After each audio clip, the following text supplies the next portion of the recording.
Exercise 412 is asking you to name some bicyclic compounds. These are compounds that have two rings fused together. And the rules for naming those are a little different from the rules we've seen so far. So let's dive in and do some practice with these. Now the first step is to figure out the total number of carbons in the two rings. So it doesn't matter if you have to lift up your pencil to do this. That's one of your differences, the total number of carbons in the two rings. So let's see, we have 1, 2, 3, this one right here, 4, 5, 6, 7, and then 8. So we have 8 carbons in our two rings. Let me circle those ring areas just so that they stand out a little bit from the branches. So we're going to try to name those two rings that have been fused together. Note that there's not a carbon here, it's just this bond passing in front of the bond in the back. Okay, well, the rules for naming the backbone are similar at first, at least. So here, if we have 8 carbons, the prefix will be oct. There's all single bonds between those carbons, so the infix is AN, and it is a hydrocarbon. You don't see any elements there written in, the symbols for any other elements. So it's just made of carbon and hydrogen, so the suffix will be E, so octane. But there are two rings that are fused here. Just so you can visualize it a little better, let me draw those in so you can see them. There's one ring in yellow, that ring there, and then there's this other ring in blue. And notice that they're fused together. So we have two rings. We saw before that if you have one ring, you put the prefix cyclo. If you have two rings, you put a prefix bicyclo.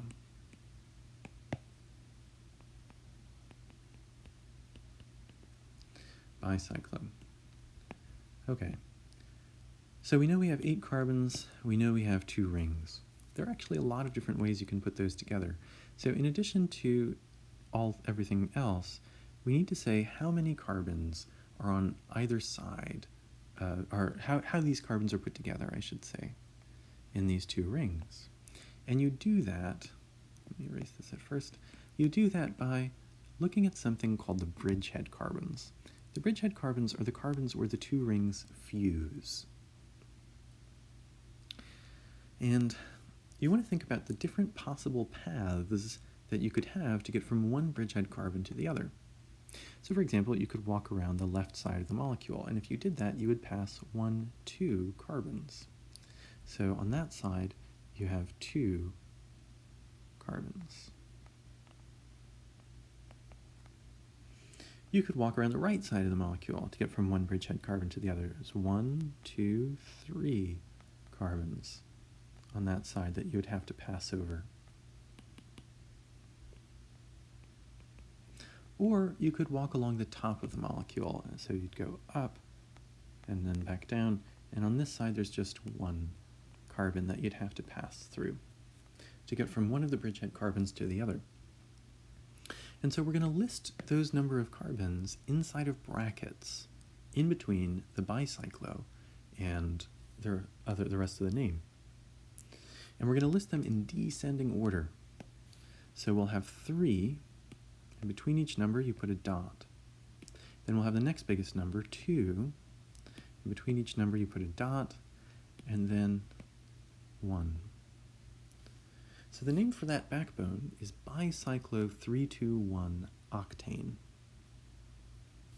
Okay, now let's think about the branches. When you number bicyclic compounds, you have to start numbering at one of the bridgehead carbons. So we're either going to be numbering here or here.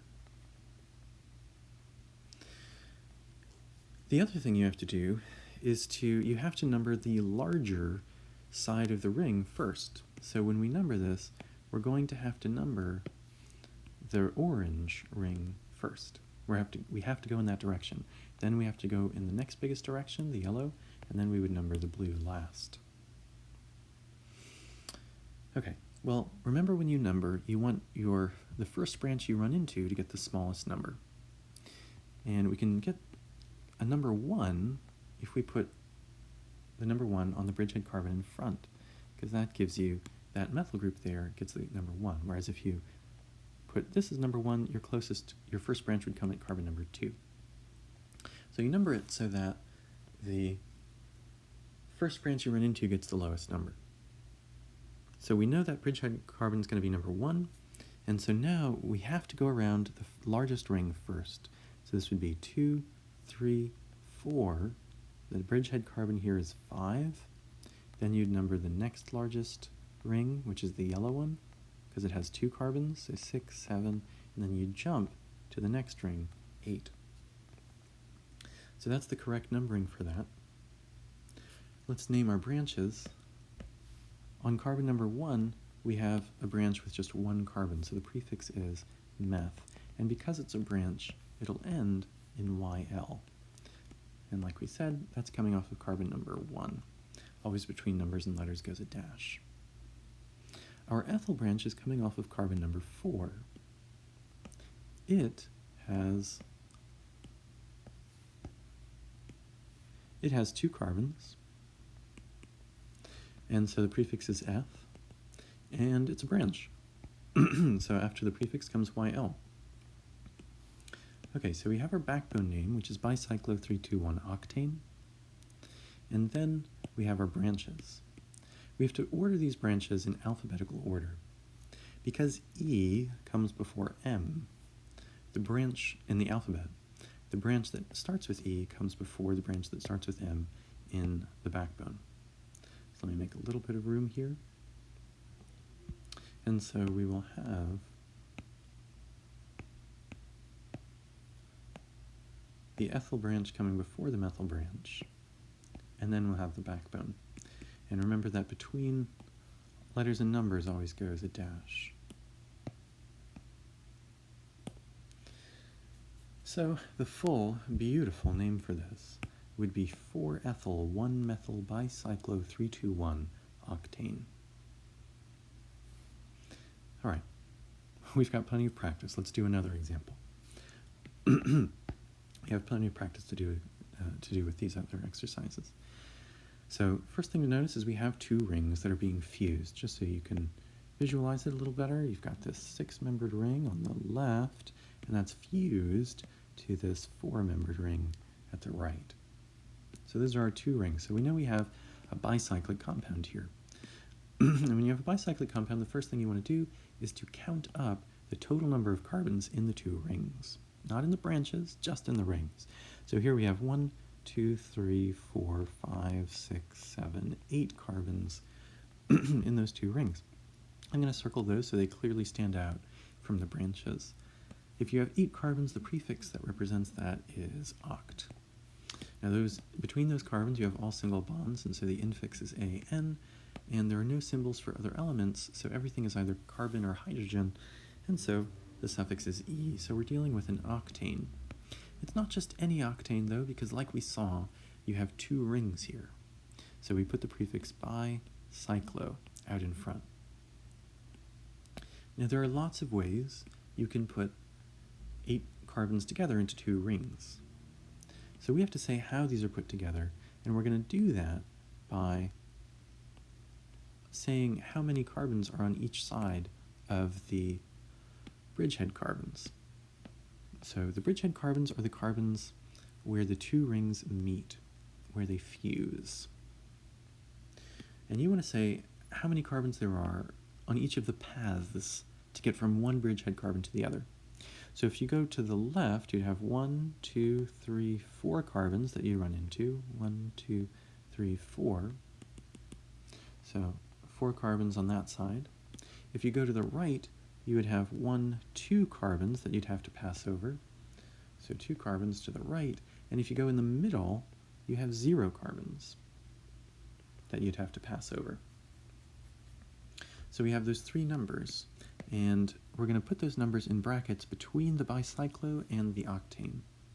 And we'll put them in descending order So the highest one goes first, 4, and then you separate it with a dot. Then the next highest one, 2, separate it with a dot, and then the next highest one, 0. So the name for that backbone is going to be bicyclo-420-octane. Once we have that, we want to name the branches. Oops. So the branches. Now, first let's number this backbone. When you number the backbone, you have to start at the Bridgehead Carbons. You have to start at one of them, one of the Bridgehead Carbons. And you want to start at the one that will give you the lowest position for the first branch that you run into. So if you start at the bottom, your first branch will be at carbon 2. Note that when you number these bicyclic rings, you have to number the largest side of the ring first, then the next largest side of the ring, and the smallest last. So if you number it from the bottom Bridgehead Carbon, your first branch is at carbon 2. If you number the top Bridgehead Carbon, the first branch is also at carbon 2. So the first branch ties. Now think about the second branch. If you number it from the bottom, your second branch is at carbon 2. If you number it from the top, your second branch is at carbon 5. So you get smaller numbers if you number from the bottom carbon for the second branch. And so that's how we're going to number this. Oops. That is how we're going to number this. We're going to number this from that bottom Bridgehead Carbon, because that will give us the lowest numbers for the second branch that we run into. So 1, 2, 3, 4, 5, 6. Now we have to number the next largest chain. That's the yellow one, 7, 8, and that's all of our carbons. Okay, let's name these branches. Our first branch has 1 carbon on it, so the prefix is meth for that, and it is a branch, so immediately after that comes YL. And that same scenario is actually the case for our next branch, 1 carbon, so meth, YL because it's a branch, and for our other 2 branches as well. So these are all methyl branches. They all have 1 carbon, so meth, and they are all branches, so YL. So here, let's connect those with the numbers where they attach. So this methyl group is connected to carbon 2. The other methyl group is also connected to carbon 2. This methyl group is connected to carbon 7. And this methyl group is connected to carbon 5. So because those are all the same type of branch, they're all methyl branches, we can actually combine those. So we'll put the numbers in front of them. We'll put the numbers in front of them in ascending order, separated by commas. So 2, 2, 5, 7. The type of branch that we're combining are methyl branches, so meth, and because they're branches, YL. Always between numbers and letters goes a dash, and remember to put a prefix that tells you how many of these you've combined. So in this case, we've combined 1, 2, 3, 4 methyl branches, so we'll have the prefix tetra. So the name for all of those branches together will be 2257-tetramethyl. And just to create some room here, I'll move that. So we know our backbone name comes last. Put the branch names in front of that, and the full name for that compound is 2257-tetramethyl-bicyclo-420-octane. Okay, let's try to name another one of these for C. So first step, just count all of the carbons in the 2 rings. So we have 2 rings that are fused here, just to help you visualize those. You have this 1 ring on the left side, so that's 1 ring, and then that's connected to another ring on the right side. So those 2 rings are fused, and so we know we have a bicyclic compound. When you have and so I'm going to circle those 2 rings, so they stand out. When you have a bicyclic compound, count up all the carbons in the 2 rings. That's your first step. 1, 2, 3, 4, 5, 6, 7, 8, 9, and 10. We have 10 carbons total. And notice I had to lift my pencil to do that. I had to jump from carbon 8 to carbon 9. And that's one of the differences with naming these bicyclic rings. So our backbone name is going to come from the total number of carbons in both of the rings, even if you have to jump to number them all. So here we have 10 carbons. The prefix for 10 carbons is dec. Between those carbons, we have all single bonds, so the infix is AN, and it's a hydrocarbon, so the suffix will be E, so decane. As we've seen, this is bicyclic, and so we're going to put the prefix bicyclo in front there. But there are lots of different ways that you can put 10 carbons together to make 2 rings. So we have to say exactly how those carbons are put together here. And we do that by comparing how many carbons are on either side, or all the sides, of the bridgehead carbons. The bridgehead carbons are the carbons where the rings meet. So there are 3 ways that you can go from one bridgehead carbon to the other. You can go to the left. That's 1, 2, 3, 4 carbons that you'd have to pass by. 1, 2, 3, 4. So there are 4 carbons on that side. You can go to the right, in which case there'd be 1, 2 carbons that you'd have to pass by. And actually, let me make that just a little neater. So 1, 2. So 2 carbons on that side. Or you could go up, in which case there would be 1, 2 carbons that you'd pass by. So this 1 and 2 there. So there are 2 carbons on that side. So we're going to take those numbers and we're going to put them inside of brackets that go between the bicyclo and the decane. And we're going to put them in descending order. So first you have the largest number, which is 4, and then a dot. The next largest number, which is 2, and then a dot. And the next largest number, which is 2. So the backbone name here will be bicyclo 422 decane. Bicyclo 422 decane. Okay, next, the branches. So for the branches, just make some room. For the branches, let's number the backbone so that we can think about these branches a little more precisely. So if we number the backbone, you have to start, with bicyclic rings, you have to start numbering at the bridgehead carbons. So one of these bridgehead carbons is going to be number 1. Now, if we have this first one, this top one is number 1, then our first branch is at carbon number 2. If the bottom one is number 1, oh, I'm sorry, that is actually incorrect.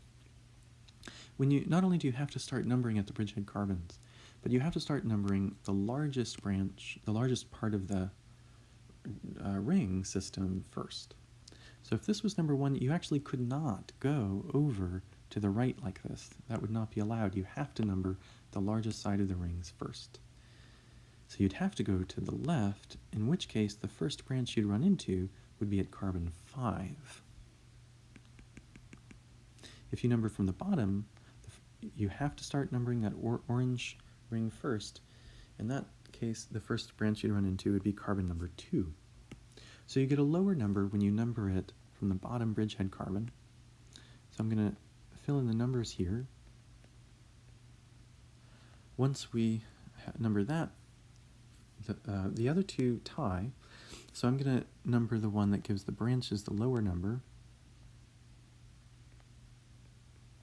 And that would be a way to number this backbone. So we have 1 branch coming off of carbon 2, and we have 2 branches coming off of carbon 7. The branch that's coming off of carbon 2 has only 1 carbon in it. There's only 1 carbon there, and so the prefix for that will be meth, and because it's a branch, immediately after the meth will come a YL. For the first one on carbon 7, there's only 1 carbon there, so the prefix is meth, and because it's a branch, YL. This other group on carbon 7, the prefix is meth, and because it's a branch, YL. So we have 3 different branches here that are the same type of branch. They're all methyl branches. So we can combine them. You take the numbers and you separate those by commas. 2, 7, 7. You list them in increasing order. Always between numbers and letters goes a dash. The type of branch that we're combining are methyl branches. They're all methyl branches because they all have one carbon, so meth, and YL because they're branches. But when you combine these branches, don't forget that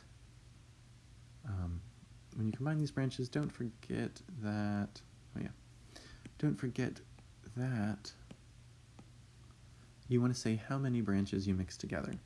So here we combined 1, 2, 3 methyl branches, so you'll put the prefix tri there.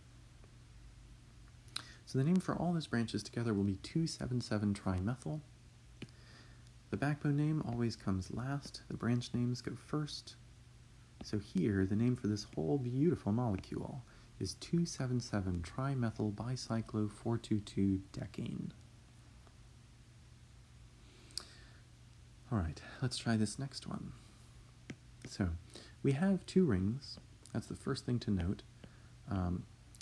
If you look on the left here, you've got 1 ring there in yellow, and then on the right, you have another ring in blue, and those are fused together. So basically, we have a bicyclic compound here. And the first step is to just circle that bicyclic compound, just the rings, and count up the total number of carbons in those 2 rings.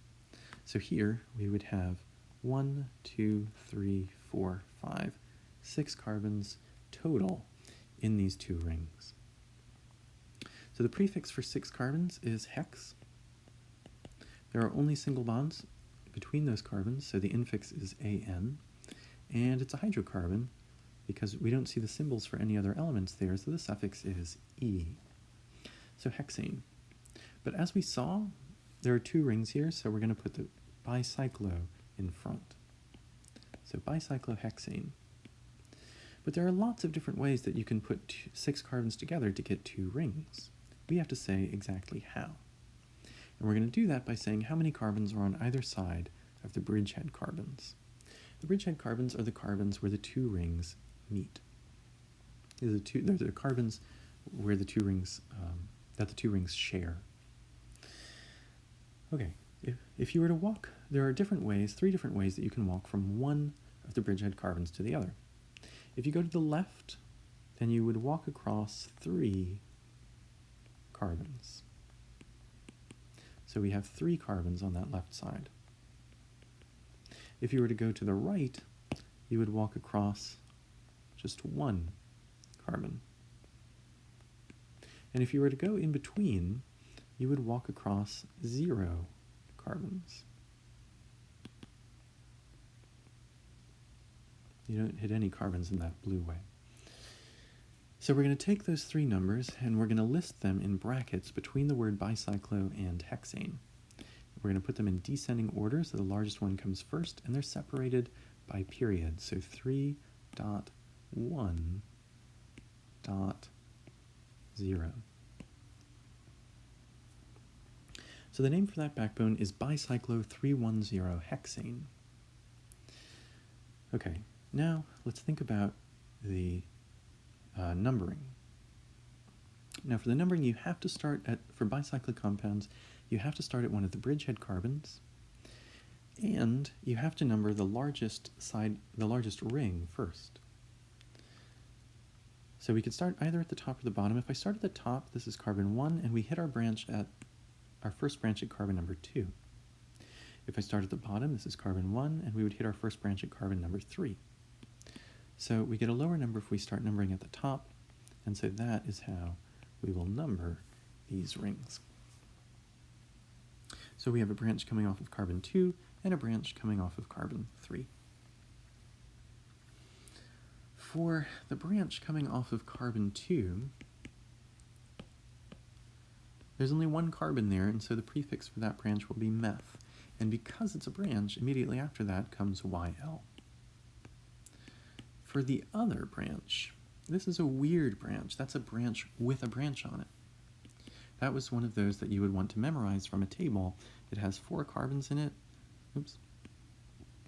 So it's bute. It's attached to the parent chain on the second carbon, on its second carbon. And so it's called sec-butyl, because it's a branch. So 3-sec-butyl would be the name for that branch. Okay. So we're going to take the backbone comes last, and we're going to put the branches in front of it, but when you order the branches, you have to order them alphabetically. So here we're comparing M in methyl with B in butyl. Note that we're not comparing the S here, and that's because of this dash.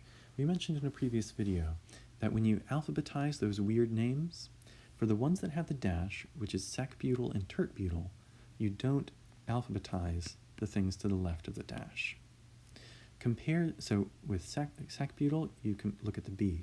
If it were tert-butyl, you would look at the B because of the dash. If it were iso-butyl, you would look at the I because there is no dash.